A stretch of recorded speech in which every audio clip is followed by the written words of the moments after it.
अस्सलामु अलैकुम रहमतुल्लाह।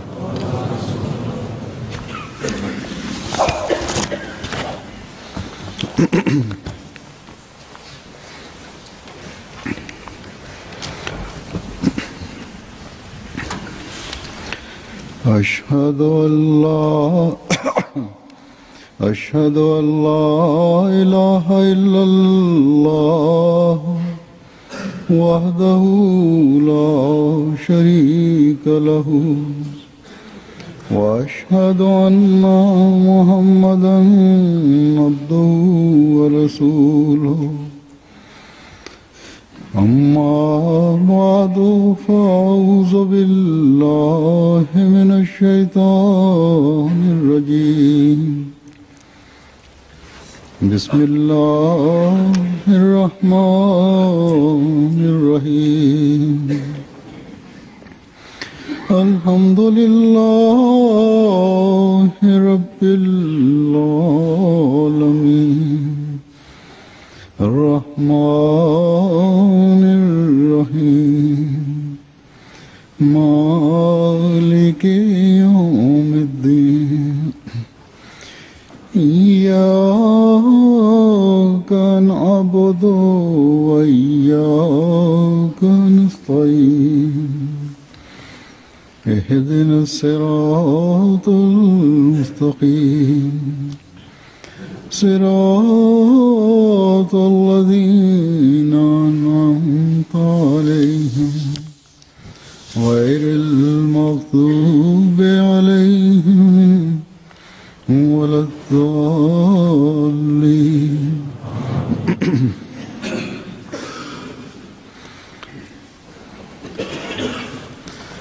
अंबिया दुनिया में आते हैं। Die Propheten Gottes kommen in diese Welt und kommen hierher, um die Menschen Allah näher zu bringen, um die Menschen dazu aufzurufen, Allahs zu gedenken und der Gebetspflicht nachzukommen und entsprechend der Anweisungen Allahs zu handeln und zu leben. Und von all jenen Propheten ist unser Prophet, der heilige Prophet Muhammad sallallahu alaihi wasallam, mit der vollkommenen und letzten Aufgabe gekommen. Er sallallahu alaihi wasallam hat seine Botschaft in die weite Welt verbreitet und ist den Anforderungen gerecht worden, mehr als gerecht geworden.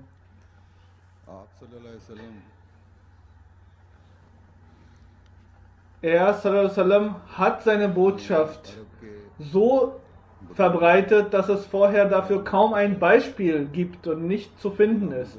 Er hat den Beduinen in Arabien seine Botschaft übermittelt, den Sklaven in Arabien und auch den Reichen in Mekka, ohne Angst zu haben.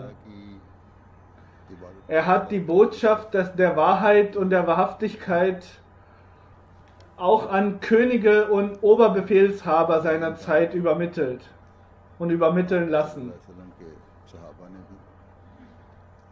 Und seine Gefährten haben daraufhin seine Arbeit fortgesetzt. Dieser Aufgabe sind sie weiterhin gerecht geworden und haben überall die Botschaft des Islam verbreitet. Anschließend kam entsprechend der Verheißung Allahs der wahre Diener des heiligen Propheten Muhammad sallallahu alaihi wasallam nach 1400 Jahren und hat diese Aufgabe wiederbelebt und hat wieder aufgerufen dazu, dass in dieser Welt weiterhin der Islam verbreitet werden muss. Er hat den Menschen gelehrt, wie kann man Allahs Wohlgefallen und Nähe erreichen. Und wenn jemand den Wunsch hat, Allahs Nähe zu erlangen und dass er nur ausschließlich durch den Islam und durch die Religion des Islam diesen Weg beschreiten kann. Er hat die anderen Religionen dazu eingeladen, dies zu prüfen. In einer In einem seiner Gedichtsverse sagt er, O ihr Menschen, kommt her, nur hier werdet ihr das Licht Allahs wiederfinden. Und er schreibt an einer Stelle, wenn wir uns ganz genau betrachten, was die Religionen heute darstellen, werden wir außerhalb des Islam nur sehen, dass die Dogmen in den anderen Religionen Überhand gewonnen haben, die falsch sind. Und in Wahrheit heißt das allerdings nicht, dass von Beginn an diese Religionen falsch gewesen sind. Sie waren nicht von Beginn an falsch. Also sagt, nach dem Erscheinen des Islam hat Allah aufgehört, diese Religionen zu bestätigen. Die sind geworden wie ein Garten, der keinen Gärtner mehr hat. Und langsam und aber sicher sind da drin, ist die Ordnung verkommen. Und anstelle der fruchttragenden Bäume sind Dornbusche und verschiedenes trockenes Geäst übrig geblieben. Und nur leere Worte ohne tiefen Inhalt. Der Vers im Messias hat auch erklärt, dadurch, dass der Islam die letzte Scharia, die letzte Botschaft Allahs ist, deswegen hat Allah regelmäßig nach jedem Jahrhundert einen sogenannten Gärtner auf dieser Welt entsandt. Und Hazur erklärte, der Vers im Messias erklärte, für dieses Zeitalter, hat er mich bestimmt als diesen Gärtner. Und es ist notwendig, dass heute die Menschen, die Teil dieses lebendigen Gartens von Allah werden möchten, die Beziehung zu dem Diener, dem wahrhaftigen Diener des heiligen Propheten Muhammad sallallahu alaihi wasallam eingehen.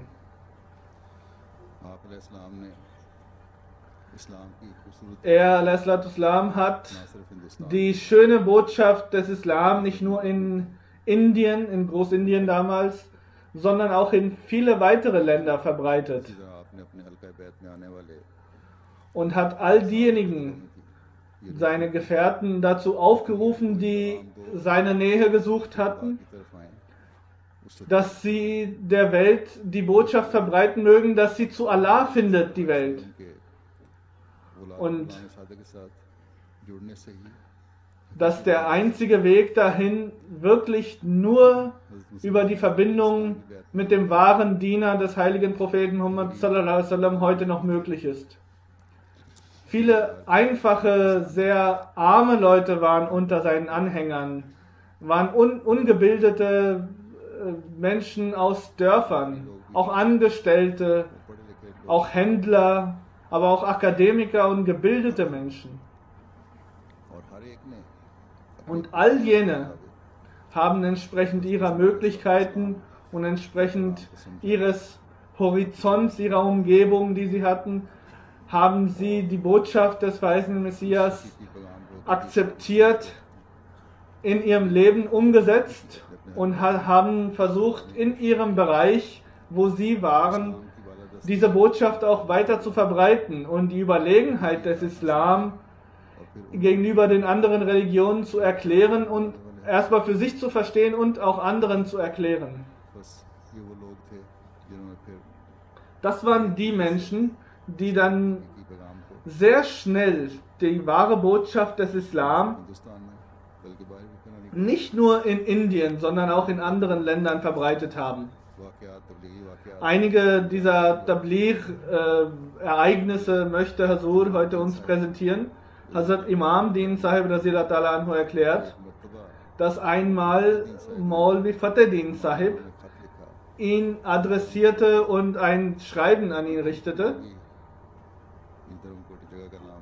Aus Dharamkot war ein Abdus Saman Mualiawala. Er ist zur Diskussion gekommen und kommen Sie bitte mit einem Gelehrten aus Qadian. Und wir sind mit Maulvi Abdullah Sahib dorthin gegangen und viele Leute haben sich dort versammelt. Maulvi Sahib hat diese diese Gefolgschaft gesehen und sind zu Bashar Singh dorthin gegangen. Und die ganze Jamaat ist nach Bhagowala, einem Ort, gegangen und wollten dort Tabligh machen. Und diese Diskussion ist unter der Leitung des Bashar Singh angefangen. Allerdings hat der Feind, der Gegner, geäußert, dass ich nur dann in diesen Dialog eintreten werde, wenn sie mir beweisen, dass der Name von Mirza Sahib im Koran zu finden ist. Und die Bedingung war nicht nur Mirza Ghulam Ahmad, sondern auch der Name seines Vaters, Ghulam Murtaza, Mirza Ghulam Murtaza. Ansonsten, wenn diese beiden Namen nicht zusammen im Koran zu finden sind, dann würde er nicht diskutieren. Maulvi Sahib sagte daraufhin, ja okay, wir werden wir akzeptieren das, allerdings nur in der Weise, wie die Prophezeiungen, die im Koran zu finden sind über die früheren Propheten, wenn deren Namen mitsamt des Namen ihres Vaters zu finden ist, dann können wir diese Bedingung akzeptieren, ansonsten nicht. Wenn über die vorherigen Propheten dies nicht die Praxis im Koran ist, warum stellen Sie uns diese Frage? Das wurde gefragt. Er konnte darauf nicht antworten, setzte sich hin und Sardar Bashar Singh, der diese Sitzung leiten sollte, erwiderte, dieser Maulvi weiß nichts. Er hat ihn daraufhin etwas beleidigt und verscheucht. Als Hazrat Masih Maud Islam selbst von diesem Ereignis erfuhr, hat er gesagt, warum hat Maulvi Sahib nicht erwähnt, dass mein Name im Koran Ismuhu Ahmad wirklich genannt worden ist in diesen Worten. Hazrat Pir Iftikhar Ahmad Sahib schreibt über seinen Vater Pir Ahmad Jan Sahib, dass sein Vater bereits vor der Ankündigung des weißen Messias, dass er der Prophet dieser Zeit ist, ihn als Mujaddid dieser Zeit anerkannt hatte. Und er hat unter seinen Freunden und unter auch nicht bekannten Menschen schon angefangen gehabt, diese Erkenntnis zu verbreiten. Und hat einen langen Artikel darüber veröffentlicht und dieser Artikel ist nachträglich auch in Al-Fazl veröffentlicht worden. Außer diesen Tablighi-Veröffentlichungen hat er auch sehr intensiv bei seinen Spenden mitgeholfen. Er hat gespendet und hat auch für seinen Beitrag dazu geleistet, dass die Botschaft des Islam verbreitet wird. Und außer den Büchern haben wir heute, Alhamdulillah, die Möglichkeit, auch durch MTA die Religion, also den Islam zu verbreiten. Und seitdem wir angefangen haben, vor wenigen Jahren, hatten wir nur wenige Stunden gehabt an einem Tag. Und heute, Alhamdulillah, können wir auf 10 Satelliten MTA-Programme empfangen. Und in Indien, wo bis jetzt große Satellitenschüsseln benötigt werden, sind wir gerade dabei, einen Satelliten zu nutzen, wo bereits eine sehr kleine Satellitenschüssel ausreichen wird, um das Programm, also um MTA zu empfangen. Master Nazir Ahmad Sahib, Wald Hakim Sahib Isa erklärt, dass er von klein auf sehr überzeugt war von Tabligh. Bis September 1903 hat er in der Bezirk Patranga in Lahore gelebt.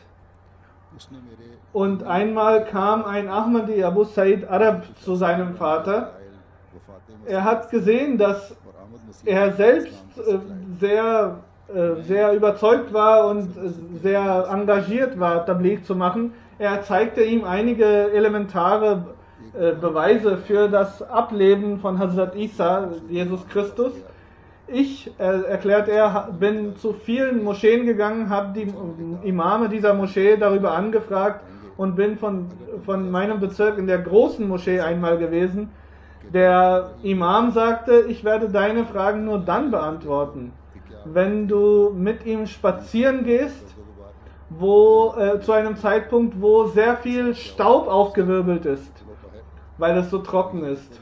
Und das war die Bedingung. Also geh mit ihm spazieren und schaue, wenn der Staub aufgewirbelt wird, ob dieser Staub sich auf deiner Stirn absetzt. Wenn du das mir sagen kannst, dass er sich nicht abgesetzt hat, dann kann ich dir eine Antwort geben und kann dir die Wahrheit erzählen und erklären. Weil er vorher schon, sagt er, schon mehrmals die Möglichkeit gehabt hatte, selbst mit nach Qadian zu gehen, ist er nochmal nach Qadian gegangen und ist mit Huzur, dem verheißenen Messias, morgens auf einen langen Spaziergang gegangen. Huzur ist sehr schnell gewesen und manchmal sagt er, musste er rennen, um Huzur noch mit folgen zu können. Und zufällig ist an diesem Tag sehr viel Staub aufgewirbelt worden, weil es sehr windig gewesen ist. Als Huzur von dem Spaziergang zurückkam und vor seinem Haus stand, haben viele Menschen, haben mehrere Gefährten sich um ihn herumgestellt und er selbst hat sich durch alle durchgezwungen und hat ganz genau das Gesicht von Huzur, dem verheißenen Messias, angeschaut und war sehr, sehr verwundert darüber, dass auf der Stirn von Huzur, dem verheißenen Messias, nicht ein einziges Staubkorn zu finden war, obwohl auf den Stirnen und auf dem Gesicht von allen anderen, die anwesend waren, sichtbare Spuren von Staub und von Absetzungen durch den aufgewirbelten Staub zu sehen waren. Dies erklärte er zusammen mit Hazrat Khalifatul Masih Awwal zu dem Zeitpunkt, Maulvi Sahib in Lahore. Der Maulvi weigerte sich allerdings, er meinte, nein, ich kann das nicht anerkennen und hat nicht davon profitieren können. Er sagt, ich habe selbst mit meinem Auge dieses Zeichen gesehen. Leider hat dieser Maulvi, dieser Moschee gehört er nicht dazu, die davon profitierten. Hazrat Sher Muhammad Sahib erklärt, dass er einmal in einem Traum gesehen hat, dass ein Brunnen mit Milch gefüllt ist und dass er mit Eimern seinen Freunden die Milch verteilt, sodass zum Schluss dieser Brunnen leer ist und versiegt ist. Er ist zu Maulvi Fateh Ahmad Sahib gegangen und er erklärte ihm, geh bitte zu Maulvi Nuruddin Sahib nach Qadian. Er ist dann nach Qadian gegangen und hat Maulvi Abdul Karim Sahib seinen Traum erklärt. Und Maulvi Sahib sagte, die Milch bedeutet Wissen. Er entgegnete, ich bin Analphabet. Maulvi Sahib sagte, nein, das ist das Wissen, was Allah dir beibringt. Und die Eimer, die du an Milch weiter verteilt hast, das heißt, dass es viele Leute geben wird, die von deinem Wissen profitieren werden. Und das Versiegen des Brunnen heißt, dass die Menschen, die versucht haben, dich davon abzuhalten, der Tabligh zu machen, dass die eines Tages vor dir so sein werden wie Tote. Und all diese 3 Sachen sind in Erfüllung gegangen. Und in Khan Fatah, dem Ort, wo er gelebt hat, hat die gesamte Gemeinde, das gesamte Dorf die Botschaft des verheißenen Messias angenommen und sind Ahmadi geworden. Dann Hazrat Qazi Muhammad Yusuf Sahib erklärt, dass er während seiner Arbeit in Mumbai, Karachi, Delhi, Agra, Shimla und Calcutta gesehen hat und ist in Balochistan auch gewesen. In Afghanistan war er in Jalalabad, Kabul und Charik Numani, in Punjab, Qadian, Kohmari, Amritsar, Sialkot, Lahore und Wazirabad und hat viele Gegenden in Swat, Jammu, Kashmir gesehen, war auch in Srinagar in dem Bezirk Khaniyar, wo das Grab von Hazrat Isa ist und war in seiner Gegend immer als Qadiani oder Mirza Qadian berühmt geworden. An dem Tag, wo er Bayat gemacht hat, hat er allen das so erklärt, dass alle ab jetzt angefangen hatten, ihn so zu nennen. Und als er im Fußballspiel zum Beispiel war, wurde immer nur das erwähnt, dass er Ahmadi sei. Und in den täglichen Diskussionen, die er führte, war das immer das Thema gewesen. In Gärten, in der Schule, überall hat er das preisgegeben, dass er Ahmadi ist, und viele haben mit ihm diskutiert. Außerhalb der Schule und außerhalb der Stadt, auch in Peshawar und auch in dem Staat Sarhad, war er berühmt geworden. Er ist dann auf verschiedenen Reisen in dieser Gegend zusammen mit anderen Amtsinhabern gewesen, und in den Boarding-Schulen hat er dann auch viele Schüler aufgesucht, mit denen er Tabligh gemacht hat. Und viele, letztlich Hunderte, sind durch meine Verbreitung, durch mein Tabligh Ahmadi geworden. Und die haben weiter Tabligh gemacht, und insgesamt waren das 200 oder 250 Leute. Manche von denen sind später gestorben, aber manche sind dann in der Zeit des zweiten Khalifen allerdings auch weiterhin Ahmadis geblieben, andere leider auch nicht.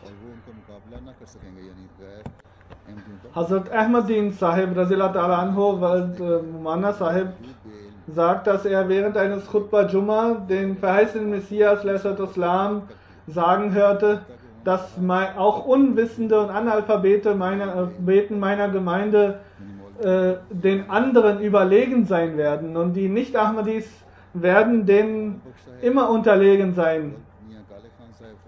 Und er sagt, ich habe in meinem Leben bestätigt bekommen, dass ich so weit diskutiert habe, dass die Gegner, die Maulvis, aufhörten, mir zu glauben, dass ich wirklich ein Analphabet bin.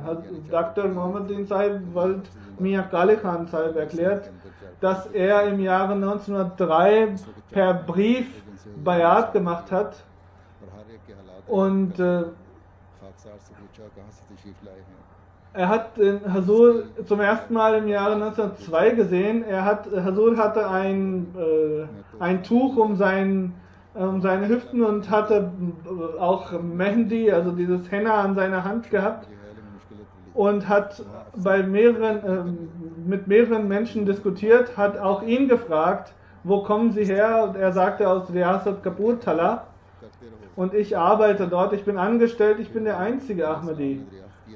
Und es ist sehr schwierig in der Armee Tabligh zu machen, die Offiziere erlauben das nicht. Und Hazur sagte, du wirst nicht allein bleiben. Du sollst weiterhin Tabligh machen und nicht verängstigt sein. Hazur fragte daraufhin, bleibst du nur an einem Ort, in einer Kaserne? Er sagte, nein, alle 3 Jahre wechselt die Kaserne. Hazur sagte, egal wo immer du hingehst, halte bitte Kontakt mit der lokalen Jamaat, und das ist eine der wichtigsten Anweisungen auch für uns heute, dass egal wo wir sind. Und Hazrat Mamu Khan Sahib Wald Khala Khan Sahib erklärt, dass er im Jahre 1902 einen Traum gesehen hat, dass der Mond vom Himmel gefallen ist und in seinen Schoß gefallen ist, und er hat das interpretieren lassen. Der andere erklärte ihm, also in einem Alter von 24 Jahren, dass du entweder sehr viel Ehre erfahren wirst und Respekt erfahren wirst, oder dass du einen Heiligen erkennen wirst. Und er hat daraufhin mit seinen Mitarbeitern diese Bedingung gesetzt, dass wenn die Prophezeiung über Pandit Lekram wahrhaftig ist, dass er dann das Bayat machen wird. Und als das wirklich geschah, was vorher prophezeit worden war, hat er per Brief dem verheißenen Messias diesen Brief geschickt und hat ihn bestätigt, ja, ich möchte jetzt Bayat machen. Er hat daraufhin dann eine Antwort aus Guardian bekommen. Das war im Jahre 1904. Und auf der Hand hat er dann im Jahre 1906 Bayat gemacht, in Qadian dann. Hazrat Mian Abdul Rashid Sahib erklärt, dass in Lahore ein Nicht-Ahmadi Junge, der bei der Bahn dort arbeitete, Arier geworden ist. Und viele Leute hatten ein Problem damit und haben ihn mit dem Maulvi dieser Gegend bekannt gemacht. Dem Maulvi gegenüber hat er seine Fragen und Missverständnisse und Kritik, die die Arier, die Hindu-Arier dem Islam gegenüber haben, vorgelegt. Der Maulvi hatte daraufhin keine Antwort und der Maulvi hat angefangen, den Jugendlichen, diesen jungen Mann zu schlagen. Er hat seinen Turban dagelassen, viele sind hinterhergerannt und ein Ahmadi, Ahmaddin Sahib hieß der dort arbeitete, ist mit ihm mitgegangen. Als er richtig erfahren hat, was passiert ist, kam dieser Ahmadi zu mir, Abdul Rashid Sahib, und hat ihn darüber unterrichtet, was die Situation gewesen ist. Und gesagt, jemand muss ihn unbedingt treffen und es ist notwendig, dass jemand ihn trifft und ihn zurechtweist. Nur der Ahmadi hatte dieses Mitgefühl für ihn gehabt. Der Maulvi war nur darauf aus, ihn zu schlagen. Und Rashid Sahib sagt, dass er zu ihm hingegangen ist. Der junge Mann sagte, ich bin schon Arier geworden, ich bin Hindu. Ich habe schon aufgehört, Fleisch zu essen. Und ich möchte nur das bleiben. Er war Teil von deren Glaubenspraktiken gewesen. Und nach langen Diskussionen war er so weit gekommen zu sagen, okay, wenn du spazieren gehst, ist Rashid Sahib mit ihm gegangen. Nach wenigen Tagen schon, es waren die Ostertage, hat Rashid Sahib ihm gesagt, komm mit mir mit nach Qadian. Er war nicht bereit dazu. Er sagte, ich möchte nicht zu Maulvis gehen. Er erklärte ihm, in Qadian wirst du keine Schwierigkeiten widerfahren und niemand wird dir irgendwas Böses tun. Du kannst alle deine Fragen und all deine Kritik loswerden. Und nach einer langen Diskussion war er einverstanden und wir sind dann nach Qadian gegangen. Und wir trafen dort Hazrat Maulvi Nuruddin Sahib, Khalifatum Siawal später. Er war sehr liebevoll und ist mit ihm mit Weisheit umgegangen. Er hat ihm gesagt, all das, was in deinem Herzen ist, all die Kritik kannst du hier äußern, deine Missverständnisse hier vorlegen. Rashid Sahib sagt, ich habe Maulvi Sahib erklärt, er hat schon aufgehört, Fleisch zu essen. Er isst kein Fleisch und lebt wie ein Hindu. Und dann ist Maulvi Sahib zu sich nach Hause gegangen und hat Linsensuppe und Brot mitgebracht. Und er war sehr beeindruckt davon, dass auch seine Lebensgewohnheiten respektiert worden sind. Als Rashid Sahib dann zum Sohel-Gebet gegangen ist, war Maulvi Sahib auch da gewesen. Er hat ihn mitgenommen und der verheißene Messias Islam war auch da gewesen. Und Hazur war gerade dabei, ein Buch über Arier zu schreiben. Er hat in der Sitzung die Missverständnisse der Arier erklärt und daraufhin die Antworten aus der islamischen Sicht präsentiert. Der junge Mann war sehr beeindruckt davon. Zum Asr-Gebet sagt Rashid Sahib, habe ich ihn zum Darsul Quran von Maulvi Sahib mitgenommen. Er hat zu dem Zeitpunkt schon Darsul Quran gemacht gehabt, was war in der Masjid Aqsa gewesen. Und beide sind nach dem Darsul Quran zu Maulvi Sahib gegangen und ich äußerte zu Maulvi Sahib, erklären Sie ihm bitte was. Und er sagte, er hat dann daraufhin die Frage gestellt, was mit dem Fleischkonsum sei. Hazur hat ihn das beantwortet und er war sehr zufrieden mit der Antwort. Nach dem Maghrib-Gebet sind wir wieder zu Maulvi Sahib gekommen zusammen, schreibt Rashid Sahib. Viele Leute haben Fragen an Maulvi Abdul Karim Sahib gestellt. Der junge Mann hat diese Fragen auch gehört und der hat daraufhin nicht mehr geantwortet oder nicht mehr eine weitere Frage gestellt von sich aus. Und am nächsten Tag hat er wieder ein Dars von Maulvi Sahib gehört. Und am dritten Tag ist er zum verheißenen Messias Islam gegangen und hat Bayat gemacht und hat eine so innige Beziehung mit dem Islam entwickelt, dass er die Besonderheiten des Islam bei den Sitzungen und bei den Zusammenkünften der Arya-Hindus verbreitet hat und dort die Überlegenheit des Islam präsentiert hat. Und das war die Aufopferungsgabe und die Aufrichtigkeit der Ahmadis, dass sie nicht einen einzigen Menschen verloren gehen lassen wollten.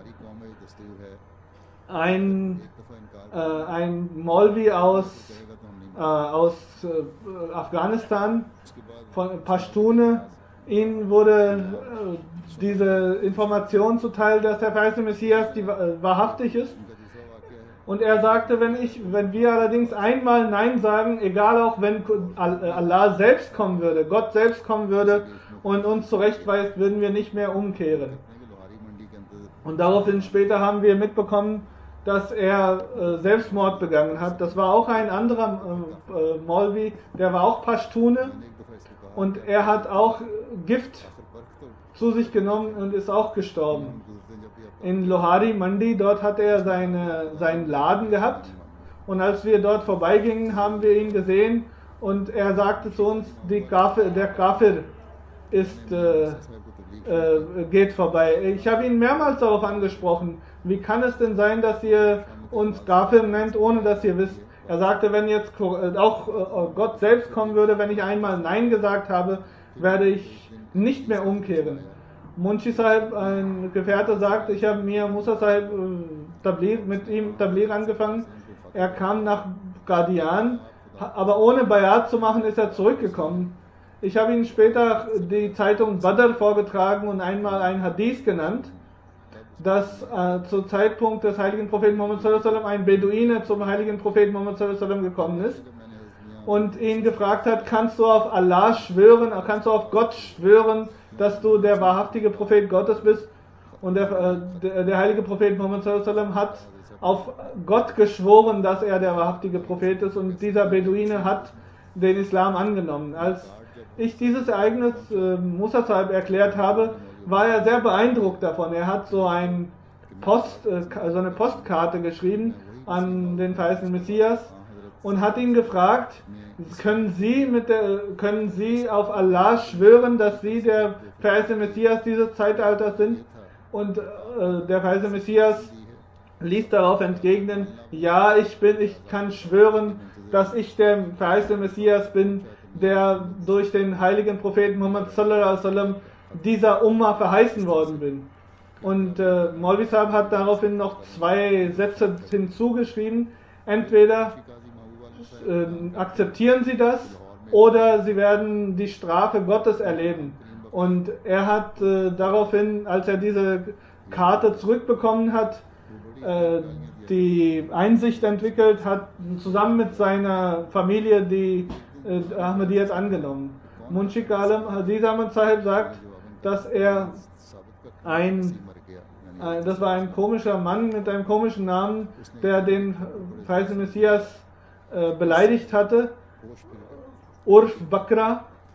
Und einmal hat er gefragt, wer sagt, dass Jesus gestorben ist? Er sagte, ich bin nicht davon überzeugt und hat mit aller Gewalt mir ist handgreiflich geworden und hat mich geschlagen, sodass ich umgefallen bin. Ich habe daraufhin einen Traum gesehen, dass er auf einem kaputten Bett liegt, der Urf Bakra, und dass er über einer Schlucht liegt, dass er da reinzufallen droht. Und er ist am nächsten Tag zu ihm gegangen und hat erklärt, dass du unehrenhaft sterben wirst. Und später, wenige Tage später, hat er große Schwierigkeiten erleiden müssen, weil eine unverheiratete Frau durch ihn geschwängert worden war und seine eigene Tochter auch gestorben ist. Und als die Polizei dann ein Verfahren eingeleitet hat, war er sehr diskreditiert und denunziert in der Gesellschaft. Er ist nie aus dem Haus rausgekommen. Und ich habe ihn daraufhin gefragt, sagt Maulvi Sahib,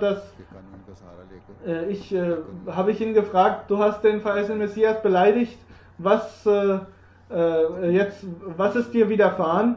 Und heute ist auch die Situation, dass die Maulvis in Pakistan, wenn man denen eine Frage stellt, dass sie sofort versuchen, mit der Hilfe der Gesetzgebung dagegen vorzugehen und ihre eigene Ehre versuchen, durch die Ehre des heiligen Propheten Muhammad sallallahu alaihi wasallam im Rahmen der Blasphemiegesetze zu schützen. Und Munshi Qazi Mahbub Alam Sahib sagt, dass als ich durch die Dua des verheißenen Messias mein Nikah vollzogen bekam, die Frau war nicht Ahmadi, sie war beeindruckt von der Lehre, aber ist nicht Ahmadi geworden. Sie ist allerdings dann, sie hat daraufhin aber gesagt, ich möchte meinen ganzen Goldschmuck der Jamaat stiften, ist nach Qadian gegangen, und ich sagte, meine Schwiegermutter hat mich dazu aufgefordert, dass ich das spende, damit ich jenseits ins Paradies komme. Nach längerer Zeit, nachdem sie schon gestorben war und sie hatte nicht Bayat gehabt, sagt Munshi Sahib, ich habe nicht ihr Totengebet, ihr Namaz Janaza verrichtet gehabt. Das war im Jahre 1906, bin ich nach Qadian gegangen und habe erwähnt, dem verheißenen Messias gegenüber, dass ich das Janaza nicht verrichtet habe. Also sagte, du hättest das Janaza verrichten sollen, denn sie hat durch ihre Taten bestätigt, dass sie Ahmadi ist. Vielleicht hat sie durch wenig Wissen nicht richtig Bayat gemacht, weil sie nicht wusste, wie das vollzogen werden muss. Aber die Absicht war rein und das Ziel der Verbreitung der Botschaft des Islam, die war erfüllt. Und sie hat all das, was ihr lieb und teuer war, ihr Goldschmuck, ihre Juwelen, das hat sie der Jamaat gestiftet und gespendet. Und auch heute ist es den Frauen sehr wichtig. Und wenn diese Frauen das abgeben, dann ist das auch ein Zeichen dafür, dass sie gewisse Ehrfurcht und gewissen Respekt vor dem Leben nach dem Tod hatte. Und sie hatte den Wunsch, ihre Sünden reingewaschen zu bekommen. Das bedeutet allerdings nicht, sagt Hazur jetzt selber, dass diejenigen Menschen, die sagen, wir sehen nicht die Jamaat Ahmadiyya als falsch oder als unwahr an, dann heißt das nicht, dass sie gleich Mitglied der Jamaat sind. Wenn diese Frau hatte zu dem Zeitpunkt das, was ihr am meisten lieb und teuer war, der Jamaat gestiftet. Nur im Herzen das Gefühl zu entwickeln, dass es nicht falsch, reicht nicht aus. Der verheißene Messias sagt, dass wenn jemand der Ahmadiyya gegenüber nicht abgeneigt ist, dann soll er das öffentlich äußern. Wenn es keine Schwierigkeiten gibt, sollen die auch in dem Bayat eintreten, in dem Gelübde eintreten. Und alle Entscheidungen werden entsprechend der Situation, der Umstände gesehen. Also Maulana Rajaki Sahib sagt, dass ich vor dem Bayat die Bücher des verheißenen Messias gelesen habe und angefangen habe, Tabligh zu machen. Und wo immer ich 4, 5 Leute zusammen sitzend sah, bin ich zu denen zugelaufen und habe die beglückwünscht. Die Leute fragten und wunderten sich, was ist denn passiert? Ich entgegnete, der Imam Mahdi ist gekommen, dass ihr seid dafür beglückwünscht. Manche haben mich ausgelacht, manche haben Details nachgefragt, aber irgendwie kam es immer zu einem Gespräch und durch dieses Gespräch habe ich Möglichkeiten für Tabligh bekommen. Heute, sagt Hazur, werden viele Prospekte der Jamaat verteilt und viele Menschen stellen daraufhin auch Fragen und so sollen auch Möglichkeiten für Tabligh entstehen. Es reicht nicht aus, dass nur die friedliche Botschaft des Islam oder der Jamaat Ahmadiyya verbreitet wird. Nein, diese Bindung muss weiterhin aufrechterhalten bleiben, soweit das möglich ist. Wenn zum Beispiel Moscheen eröffnet werden, 3 Moscheen sind bereits eröffnet worden und 3 stehen jetzt noch aus innerhalb des nächsten Monats, nur im Vereinigten Königreich, Großbritannien. Und durch diese Möglichkeiten sollten sich auch die Wege des Tablighs eröffnen und mehr sollten die lokalen Jamaat diese Atmosphäre entwickeln. Dort, wo eine Gegnerschaft und eine Feindschaft der Moschee gegenüber entsteht, dort ist auch Interesse da. Und die Berichte dort von den Gegenden, wo es Schwierigkeiten gegeben hat, sehen wir, dass die Nachbarn auch danach fragen und dass sie über die Jamaat was wissen möchten. Maulana Ghulam Rasul Sahib Rajaki erklärt weiterhin, dass Mia Ghulam Ahmad Sahib der Arai gewesen ist von seiner Gesellschaftsherkunft her, der aus Palia kam. Er kam durch mich, durch Maulana Rajaki Sahib in die Ahmadiyyat, und auch der Imam Masjid Maulana Raus Muhammad Sahib, der vorher Ahle Hadith gewesen ist, auch er hat durch sein Tabligh die Jamaat Ahmadiyya anerkannt. Auch unter den Maulvis gibt es rechtgeleitete Menschen, auch heute noch gibt es diese Leute, auch in Pakistan, auch in anderen Ländern der Welt, die aufrichtig sind und trotz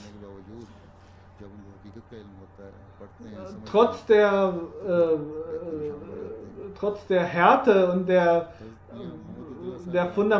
Fundamentalismus in ihren Ansichten, der Glaubensansichten, wenn sie die Wahrheit erkennen, wenn sie das verstehen, dass ihr Herz offen genug ist, dass sie auch das Bayat machen. Hazrat Mia Muhammad Duldullah Sahib erklärt, dass in seiner Familie der erste Haji Fazl-Din Sahib war. Er ist 1892 nach Qadian gegangen, er war sein Cousin gewesen, und außer seinen Brüdern hat er auch mit seinem Vater sehr viel Tabligh gemacht, und eines Nachts im Jahr 1903 hat er einen Traum gesehen, dass aus Richtung Qadian ein großer, der Vollmond auf ihn niederscheint, und mit der Interpretation dieses Traums hat die ganze Familie Bayat gemacht. Maulvi Abdullah Sahib erklärt, dass in diesem Zeitalter, in dieser Zeit, dass er bereits vor dem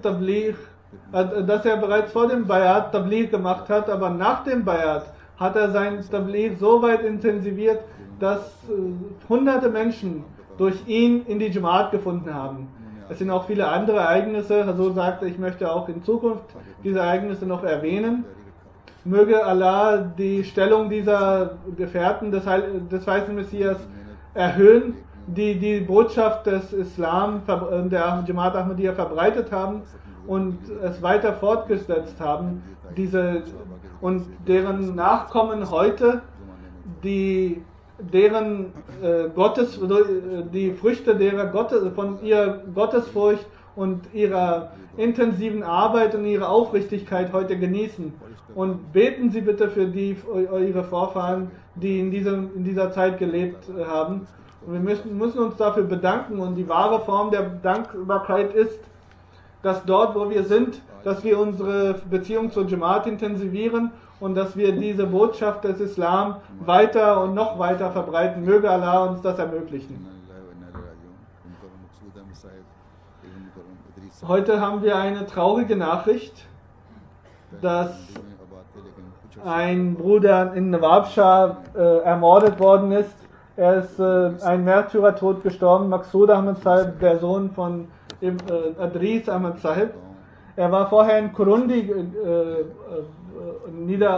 wohnhaft, aber er ist jetzt in den letzten 20 Jahren nach Rabwa umgezogen. Maqsood Sahib kommt aus einem Ort vor Qadian, Batiyan Got.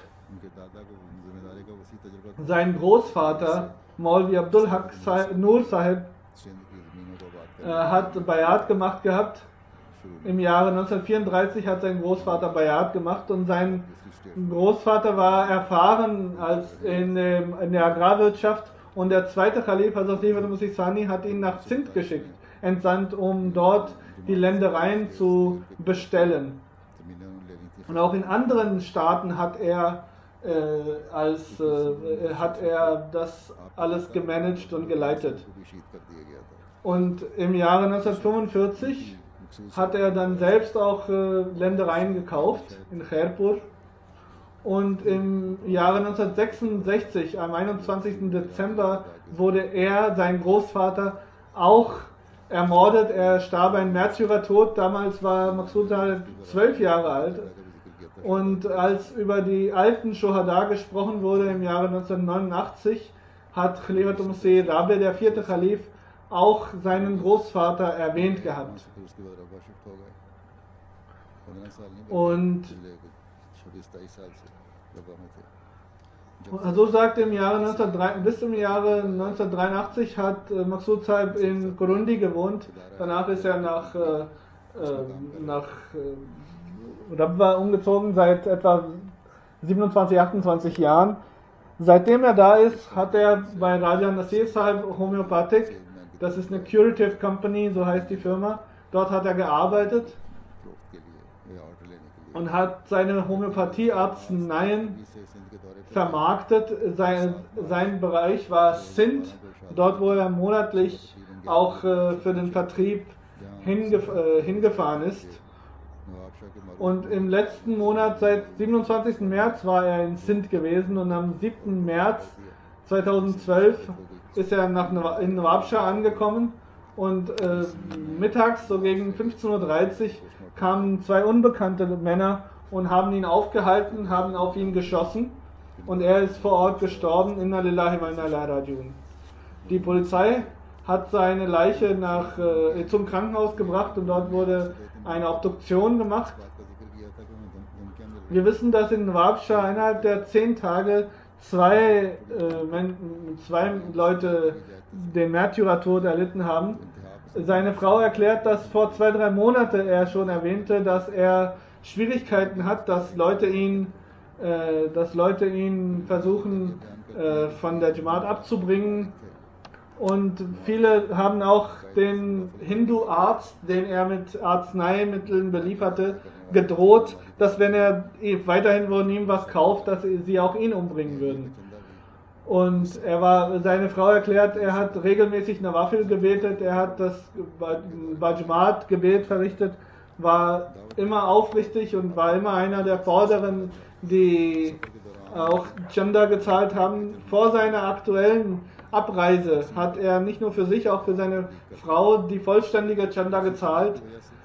Von seinem Großvater hatte er schon dieses Gefühl für Dawat Ilallah, für die Einladung auf dem Weg Allahs geerbt. Und durch sein Tabligh hat er viele Feinde auch gehabt. Auch wenn er nur für wenige Tage da war, haben alle in dem Viertel ihn als Ahmadi gekannt. Und er hat auch Literatur dort den Leuten gegeben, wenn die wussten, was Ahmadiyyat ist und wenn so ein Grundverständnis da war. Er war ein sehr liebevoller Mensch und sehr aufrichtig, hat stets versucht, anderen Menschen zu helfen. Er hat auch manchen, die das nicht sich leisten konnten, die Arzneien umsonst zugestellt. Er hatte eine sehr enge Beziehung zum Khilafat und hatte auch eine besondere Liebe zum Koran gehabt. Und einmal hat seine Frau ihn gefragt, können wir auch eine von den Familien der Shuhada, der Märtyrer sein? Er sagte, ja, warum nicht? Wenn Allah das so will, dann wird das so sein. Er hat neben seiner Frau noch 3 Söhne und Töchter.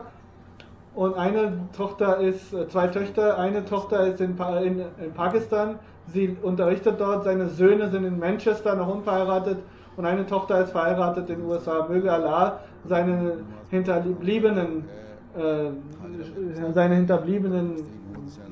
mit Geduld segnen und möge Allah seine Stellung erhöhen und seine Feinde mögen sie schnell gegriffen werden.